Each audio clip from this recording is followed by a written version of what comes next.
오늘 우리에게 주시는 하나님의 말씀은 구약 성경 창세기 3장 8절에서부터 15절까지 말씀이 되겠습니다.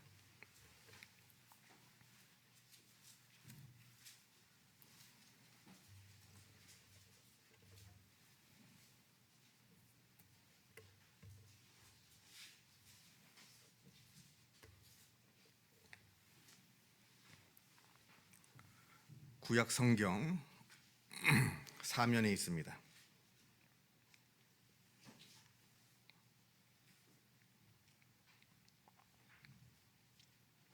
구약 성경 창세기 3장 8절에서부터 15절까지의 말씀을 봉독합니다. 이 계시의 말씀을 봉독할 때에 살아계신 하나님의 음성을 다 함께 들으실 수 있기를 바랍니다. 그들이 그날 바람이 불 때 동산에 거니시는 여호와 하나님의 소리를 듣고 아담과 그의 아내가 여호와 하나님의 낯을 피하여 동산나무 사이에 숨은지라. 여호와 하나님이 아담을 부르시며 그에게 이르시되 내가 어디 있느냐? 이르되 내가 동산에서 하나님의 소리를 듣고 내가 벗었으므로 두려워하여 숨었나이다. 이르시되 누가 너의 벗었음을 내게 알렸느냐? 내가 내게 먹지 말라 명한 그 나무 열매를 내가 먹었느냐? 아담이 이르되 하나님이 주셔서 나와 함께 있게 하신 여자 그가 그 나무 열매를 내게 주므로 내가 먹었나이다. 여호와 하나님이 여자에게 이르시되 내가 어찌하여 이렇게 하였느냐? 여자가 이르되 뱀이 나를 꿰므로 내가 먹었나이다. 여호와 하나님이 뱀에게 이르시되 내가 이렇게 하였으니 내가 모든 가축과 들의 모든 짐승보다 더욱 저주를 받아 배로 다니고 살아있는 동안 흙을 먹을지니라. 내가 너로 여자와 원수가 되게 하고 내 후손도 여자의 후손과 원수가 되게 하리니 여자의 후손은 내 머리를 상하게 할 것이요 너는 그의 발꿈치를 상하게 할 것이니라 하시고 아멘. 성경은 우리 인간이 죄를 짓고 타락하게 된 것이 인류의 조상인 아담과 하와가 하나님께서 먹지 말라고 명령하신 선악과를 먹게 되어서 그렇게 된 것이다 라고 말씀합니다. 하나님께서 지으신 에덴 동산 안에는 각종 나무들이 많이 있고 많은 열매들을 맺고 있는데 그 모든 열매들은 너희가 다 자유롭게 먹을 수 있으나 그러나 동산 가운데 있는 저 선악과는 절대로 먹지 말라. 내가 먹는 날에는 반드시 죽으리라 이렇게 말씀을 하셨습니다. 그런데 뱀의 유혹을 받고 아담과 하와가 그 금지된 선악과를 먹어서 죄를 짓게 되었고 또 그로 말미암아 죽음이라고 하는 것이 우리 인간에게 들어오게 되었다고 성경은 우리에게 말씀합니다. 이 말씀을 듣고 혹 간혹 이렇게 생각하시는 분들이 계십니다. 하나님은 모든 것을 다 알고 계시는 분이신데 그렇다면 분명히 아담과 하와가 선악과를 먹을 것이라는 것을 하나님은 다 미리 아셨을 것이고 그걸 미리 다 아셨다고 한다면 애초에 처음부터 선악과를 만들지 않으셨더라면 되는 거 아니었는가? 그렇게 되면 아담과 하와가 그것을 먹지도 않았을 것이고 그렇다면 아담과 하와가 죄를 짓지도 않았을 텐데 왜 하나님은 그것을 미리 다 아시고도 선악과를 만드셔서 아담과 하와로 하여금 죄를 짓게 만드셨는가? 그래서 이건 아담과 하와의 책임이 아니라 이건 분명히 하나님의 책임이다. 이렇게 말씀하시는 분들이 종종 있습니다. 여러분들은 어떻게 생각하십니까? 여러분도 아담과 하와가 선악과를 먹은 것이 하나님의 책임이라 이렇게 생각을 하십니까? 자, 여기에서 우리가 몇 가지 짚고 넘어가야 할 것들이 있습니다. 먼저는 선악과라고 하는 그 열매가 그 자체로 우리를 죄인되게 하는 그런 어떤 마법적인 어떤 힘이 있는 것이 아니라 하는 겁니다. 이건 그냥 열매입니다. 선악과라고 하는 것은 그냥 그 안에 어떤 악한 성분이 들어있어서 그것을 한 입 깨물어 먹으면 그 악한 성분이 우리 몸에 퍼져서 우리가 죄인되게 만드는 그런 과일이 아니라 하는 겁니다. 성경은 그걸 말하고 있지 않습니다. 이 선악과라고 하는 것은 하나의 상징입니다. 창조주 하나님과 피조물 인간 사이를 구분짓게 만드는 하나의 경계선을 의미하는 겁니다. 감히 피조물인 인간이 창조주 하나님과 동등되게 하려 하지 말라. 피조물인 인간은 피조물로서의 한계를 지키라. 피조물이 넘어가야 하지 말아야 할 분명한 선이 있다. 그 선을 너희는 넘지 말라. 이것을 말씀하고 계시는 겁니다. 너희가 다 먹되 이것만은 먹지 말라. 이걸 먹지 않음으로써 인간은 창조주 하나님의 말씀에 순종하는 피조물인 것을 스스로 인정하고 나타내라. 이 뜻에서 선악과를 만들어 놓은 것이다 하는 것입니다. 이런 의미에서 선악과라고 하는 것은 인간이 하나님의 말씀에 순종하는 마음을 갖고 있는지 아니면 거역하는 마음을 가지고 있는지를 객관적으로 보여주는 그러한 잣대 역할을 할 뿐입니다.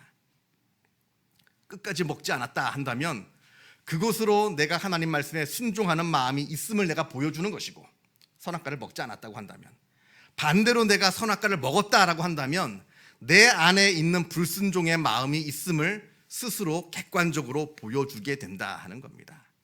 만약에 선악과가 없었다고 한다면 아담과 하와가 하나님 앞에 불순종하려는 마음을 품었는지 안 품었는지를 알 수가 없습니다. 물론 하나님은 아시죠. 우리의 마음을 감찰하시는 분이시니까 그 마음 가운데 하나님의 말씀에 순종하려는지 아니면 불순종하여서 피조물인 주제에 하나님의 위치까지 올라가려 하는지 하나님은 아시지만 우리 인간은 스스로 모른다고 하는 겁니다. 인간은 내가 내 마음을 모릅니다. 그러한 악한 마음을 품고 있더라도 그것을 객관적으로 보여줄 객관적인 잣대가 없다고 한다면 내 마음속에 있는 죄악이 죄인 줄 모른다 하는 겁니다. 그런 객관적인 잣대의 역할을 하는 것이 선악과이지, 선악과 그 자체에 어떤 악한 성분이 들어있어서 그걸 한 입 깨물어 먹어서 그 성분이 우리 몸에 퍼져서 우리가 죄인이 된 것은 아니라 하는 겁니다. 이게 굉장히 중요한 겁니다. 자, 그리고 또 뱀이 아담과 하와를 유혹할 때 이렇게 말을 합니다. 너희가 그것을 먹는 날에는 너희 눈이 밝아져 하나님과 같이 되어. 너희가 선악과를 먹으면 너희가 하나님과 같이 된다는 겁니다. 피조물인 인간이 하나님처럼 된다는 그 말에 혹해서 그 선악과를 먹은 것입니다. 피조물인 인간이 하나님의 창조주 하나님의 위치에 올라서기 위해서 먹은 것이지 다른 이유로 먹은 게 아닙니다. 그래서 죄인인 겁니다. 피조물인 인간이 하나님의 위치에 올라서려고 마음먹어서 죄인인 것이지 그 과즙이 사람의 몸에 퍼져서 죄인이 된 것은 아니라 하는 겁니다. 자, 그렇다면 다시 묻습니다. 누구의 잘못입니까? 아담과 하와가 선악과를 먹은 것이, 그래서 죄인이 된 것이 선악과를 만드신 하나님의 잘못입니까? 아니면 피조물인 주제에 창조주 하나님의 위치에 올라서려 했던 아담과 하와의 잘못인가 하는 겁니다. 러시아 대문호 톨스토이가 자기의 어린 시절을 회상하면서 쓴 글이 있습니다. 톨스토이가 어렸을 때 톨스토이의 아버지가 아주 아름답고 진귀한, 아주 너무나 아름다운 도자기 하나를 집에 가지고 왔다고 합니다. 이 도자기가 너무나 아름다우니까 톨스토이의 여동생 중에 어린 여동생이 하나 있었는데 그 도자기가 너무나 아름다워서 그 도자기를 자기가 갖고 놀게 좀 해달라고 아버지한테 조르는 겁니다. 근데 줄 수가 없죠. 이 귀하고 진귀한 도자기를 어떻게 어린아이한테 맡깁니까? 그래서 안 된다고 하니까 이 꼬맹이가 막무가내로 조르는 겁니다. 그 도자기를 좀 달라고. 근데 계속해서 안 줬습니다. 그러다가 이제 어느 날 크리스마스가 되었습니다. 크리스마스가 되었는데 그날도 이 톨스토이의 여동생이 도자기를 만지고 좀 놀고 싶어서 너무나 예쁘니까 저걸 좀 달라. 아버지한테 또 조릅니다. 그래서 아버지가 이번에도 안 된다라고 하니까 그만 울음이 터지고 말았습니다. 너무나 서럽게 아버지 앞에서 슬피 울고 있으니까 너무나 사랑스러운 딸이 울고 있고 또 오늘은 또 크리스마스이고 해서 그러면 좀 조심스럽게 한번 만져봐라 하면서 그 도자기를 그 어린 톨스토이 여동생한테 주었다고 합니다.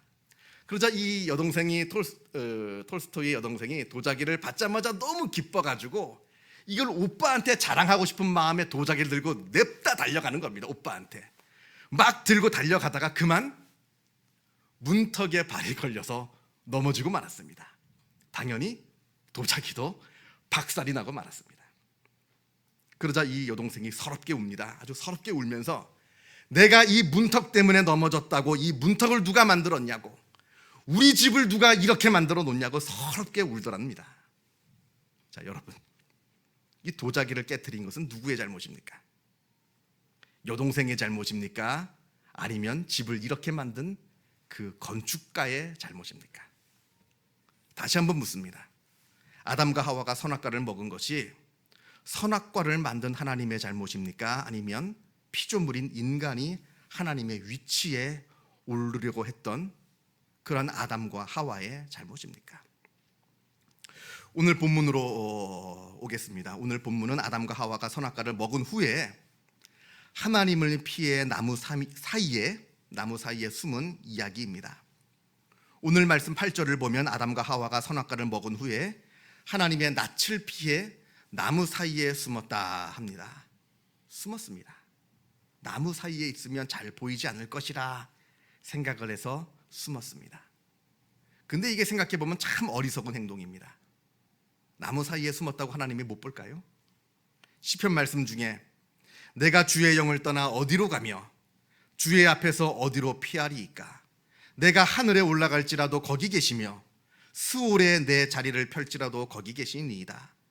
내가 새벽 날개를 치며 바다 끝에 가서 거주할지라도 거기서도 주의 손이 나를 인도하시며 주의 오른손이 나를 붙드시리이다. 내가 혹시 말하기를 흑암이 반드시 나를 덮고 나를 두른 빛은 밤이 되리라 할지라도 주에게서는 흑암이 숨기지 못하며 밤이 낮과 같이 비추이나니 주에게는 흑암과 빛이 같음이니이다. 내가 어디를 가도 아무리 캄캄한데 숨어도 하나님은 다 함께 나와 함께하여 주신다 하는 고백입니다. 우리가 하나님 앞에 숨을 수가 없다 합니다. 우리가 하나님을 피해 어디로 숨을 수가 있겠습니까? 하나님은 안 계신 곳이 없는데. 그런데도 아담과 하와는 하나님을 피해 숨었습니다. 그걸 아마 아담과 하와도 알았을 겁니다. 내가 하나님을 피해서 어디로 숨을 곳이 없다라는 것을 알았음에도 불구하고 그러나 그럴 수밖에 없었던 겁니다. 왜냐하면 부끄러웠기 때문에, 그리고 두려웠기 때문에 그렇게 숨을 수밖에 없었을 겁니다. 10절에 이르되 내가 동산에서 하나님의 소리를 듣고 내가 벗었으므로 두려워 숨었나이다. 내가 벗었으므로 숨었다 합니다. 부끄러워서 숨은 겁니다. 그런데 이건 내가 단순하게 알몸이 되어서 그게 벌거벗은 게 부끄러워 숨은 게 아닙니다. 이건 내가 죄를 지어서 숨은 겁니다. 그리고 또 두려워서 숨었다고 합니다. 이건 하나님께 죄를 지어서 부끄러운 것이고 하나님께 죄를 지어서 두려워서 그래서 숨은 겁니다. 예전에 한번 제가 말씀을 드린 기억이 있는데요. 현대 정신의학의 선구자라고 할 수 있는 지그문트 프로이트가 인간이 갖고 있는 불안을 셋으로 나누어서 설명을 하였습니다. 하나는 현실 불안입니다. 실제 생활에서 얼마든지 일어날 수 있는 위험에 대해서 불안을 느끼는 겁니다. 이 불안은 우리가 실생활에서 실제로 벌어지고 있는 위험을 예방하고 또 대처할 수 있게 만드는 그런 불안입니다. 예를 들면 우리가 좀 있으면 겨울이 돼서 빙판길이 이렇게 얼게 될 텐데 빙판길을 지나가게 될 때 내가 미끄러져서 넘어지면 어떡하나 하면서 조심조심 걷는 거, 이게 바로 현실 불안입니다. 이건 좋은 겁니다. 그게 조심조심 걷게 되면서 넘어지지 않게 되는 겁니다. 자, 두 번째는 신경증적인 불안입니다. 이건 일어날 확률이 거의 없는 것을 가지고 신경증적으로, 쉽게 말하면 노이로제적으로 불안해하는 겁니다. 일어나지 않을 일을 가지고 이러한 일이 일어나면 어떡하나, 저러한 일이 일어나면 어떡하나, 늘 불안에 떨어 사는, 잠도 못 자고, 이게 바로 습관적으로 벌어지고 있는, 이게 바로 신경증적인 불안이다. 두 번째. 세 번째는 도덕적 불안이 있습니다. 도둑이 재발 저린다고, 내가 잘못을 하고 죄를 저지르면 떳떳하지 못하고 내 안에 왠지 모르는 불안이 생기고 내 안에 부끄러움이 생기는, 나도 모르는 불안을 느끼며 살아가는 것이 바로 이 도덕적 불안입니다. 이 세 가지 불안이 있는데 지금 아담과 하와가 이 도덕적 불안을 갖고 있는 겁니다. 지금 아담이 벗어서 숨었다라고 하는데 이거는 자기 아내인 하와가 볼까봐 부끄러워하는 게 아닙니다. 지금 하나님 앞에 부끄럽다는 겁니다. 내가 벌거벗은 것이. 서로 부끄러웠으면 따로 숨어야죠. 서로 부끄러운데 어떻게 한 곳에 숨습니까? 지금 이 부끄러운 것은 서로에게 부끄러운 것이 아니라 하나님 앞에 부끄러워하는 겁니다. 우리 10절 말씀을 잘 보면 그것이 나와 있는데, 지금 아담이 하나님의 소리를 듣고 숨었다 합니다. 하와의 소리를 듣고 숨은 게 아닙니다. 지금 하나님 앞에 부끄럽고 하나님이 지금 두려워서 숨은 겁니다. 이렇게 하나님 앞에 부끄럽고 두려우니까 이제는 또한 사람 앞에서도 부끄럽고 두려움이 생기는 법입니다. 하나님과의 관계가 깨어지니까 그 다음에는 이제는 사람과의 관계도 깨어지는 겁니다. 이게 순서입니다. 하나님과의 관계, 그 다음에 사람의 관계로 넘어가는 겁니다. 혹시 여러분 중에 혹시 사람들과의 관계가 좋지 않으십니까? 사람들이 막 미워지고, 그래서 아무도 만나기가 싫어지고, 그래서 어디론가 도망가 버리고 싶고, 혹시 그러십니까? 그렇다면 그건 내가 하나님과의 관계가 깨어져서 생기는 모습일 확률이 매우 높습니다. 다른 것에 이유를 찾을 필요가 없습니다. 지금 내가 하나님과의 관계가 올바로 있는가? 이럴 때 하나님과의 관계를 잘 회복하면 다른 사람들과의 관계도 잘 회복이 됩니다. 전에는 이해하지 못했던 그 사람의 행동이 이해가 되기도 하고, 전에는 도무지 용서할 수 없었던 그 사람이 이제는 그 사람을 용서할 수가 있고, 전에는 도무지 사랑할 수 없었던 그 사람도 이제는 사랑할 수 있게 된다 하는 겁니다. 이게 다 하나님과의 좋은 관계에서 나오는 것이지 다른 데서 나오는 것이 아닙니다. 그래서 내가 다른 사람과의 관계가 좋지 않다라고 생각되면 빨리 나와 하나님과의 관계를 체크해 볼 필요가 있다 하는 겁니다. 자, 그래서 본문으로 한번 돌아가 봐서요. 이 본문을 보면 참 재미있습니다. 죄로 말미암아 아담과 하나님과의 관계가 깨어졌습니다. 그래서 아담이 하나님을 피해서 숨었습니다. 그러자 이번에는 하나님과 아담과의 관계가 깨어지니까 아담과 하와의 관계도 깨어지는 것을 보게 됩니다. 11절에 이르시되, 하나님께서 이르시되 누가 너의 벗었음을 내게 알렸느냐? 내가 내게 먹지 말라 명한 그 나무 열매를 내가 먹었느냐? 이렇게 하나님께서 아담에게 물으시니까 12절에 아담이 이르되 하나님이 주셔서 나와 함께 있게 하신 여자, 그가 그 나무 열매를 내게 주므로 내가 먹었나이다. 지금 하나님께서 내게 주신 저 여자가 선악과를 내게 줘서 내가 먹은 것이지 내가 먼저 먹고 싶어서 먹은 것이 절대로 아닙니다. 이런 뜻입니다. 지금 아내 탓을 합니다. 자기가 먹어놓고 지금 아내 탓을 하고 있는 겁니다. 아내를 원망합니다. 그래서 아내와의 관계가 깨어집니다. 이전에 죄를 짓기 전에 아담과 하나님과의 관계가 좋았을 때 하나님께서 하와를 만드셔서 아담한테 데리고 오니까 아담이 하와를 보고 하는 말이 이는 내 뼈 중에 뼈요 내 살 중에 살이라, 이렇게 고백합니다.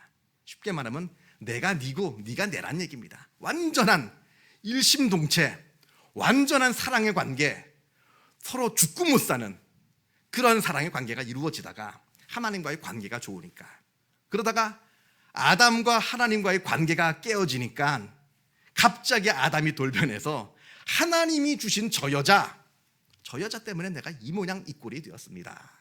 이게 다 저 여자 때문입니다.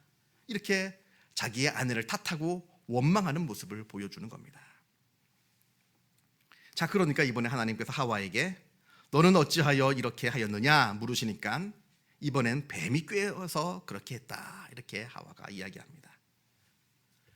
지금 자기가 잘못했다고 고백하는 사람이 한 사람도 없습니다. 다 남이 저지른 잘못 때문이라 합니다. 용서해달라는 말이 한마디도 없습니다. 다 남을 탓할 뿐입니다. 나는 그렇게 하려고 하지 않았는데 저 여자 때문에, 나는 그렇게 하려고 하지 않았는데 저 뱀 때문에, 자기가 저지른 잘못에 대해서 솔직하게 성찰하는 모습이 전혀 없습니다. 회개하는 모습도 전혀 보이지가 않습니다. 아담과 하와가 지금 나무 사이에 숨었다라고 말을 하고 있는데, 물론 1차적으로는 하나님을 피해 숨은 것이기도 합니다만 동시에 자기 자신에게서 숨은 것이기도 합니다. 자기가 저지른 그 잘못을 지금 외면하고 있는 겁니다. 자기가 저지른 잘못을 인정하지 않고 있는 겁니다. 지금 자기가 저지른 저 엄청난 죄악을 똑바로 쳐다보고 인정을 해야 하는데, 그래야 살아날 방법을 찾을 수가 있는 것인데 그걸 똑바로 직시하고 쳐다보기가 싫은 겁니다. 부끄럽고 그걸 직시하기가 두렵습니다. 그래서 외면하고 부정하고 숨어버립니다.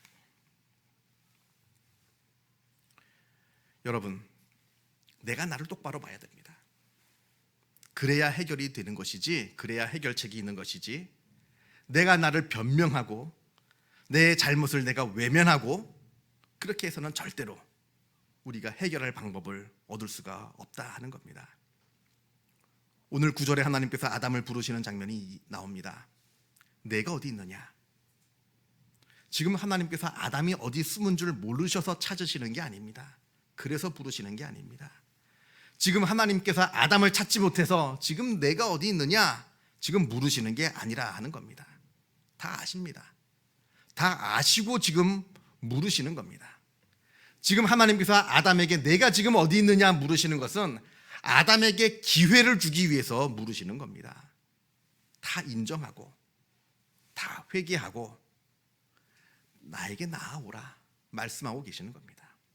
지금 네가 저지른 그 죄악을 똑바로 쳐다보고 인정하고 외면하지 말고 그것을 다 드러내어서 하나님 앞에 들고 나아오라. 그래야 하나님께서 너를 살려주실 수가 있다. 지금 이 말씀을 하고 계시는 겁니다. 그래야 하나님께서 너희에게 은혜를 베풀어 주실 수 있다. 지금 이 말씀을 하고 계시는 겁니다. 내가 어디 있느냐? 이 말씀은 하나님께서 아담에게만 물으시는 물음이 아닙니다. 지금 우리 모두에게 하나님께서 아무개야 지금 내가 어디 있느냐? 이 말씀은 우리의 잘못을, 우리의 죄악을 똑바로 쳐다보라 하는 겁니다. 외면하지 말라는 겁니다. 솔직하게 그것을 들고 하나님께 나오라 하시는 그 말씀입니다. 내가 어디 있느냐? 이 물음에 우리가 듣고 응답하는 우리 모두가 되시기를 바랍니다. 기도하겠습니다. 사랑과 은혜가 충만하신 하나님 아버지, 하나님께서 내가 어디 있느냐 물으시는 그 음성을 우리가 듣게 하여 주시옵소서. 그 음성을 들어 주여 내가 여기 있나이다 하나님 앞에 나아가게 하여 주옵소서. 비록 부끄럽고 비록 두려우나 그러나 나의 모든 죄악들을 우리가 똑바로 바라보고 솔직하게 인정하고 하나님 앞에 들고 나와 하나님으로부터 용서받고 해결받는 그러한 하나님의 복된 자녀들이 다 되게 하여 주시옵소서. 모든 것 이 모든 말씀 우리 주 예수 그리스도 이름으로 기도하옵나이다. 아멘.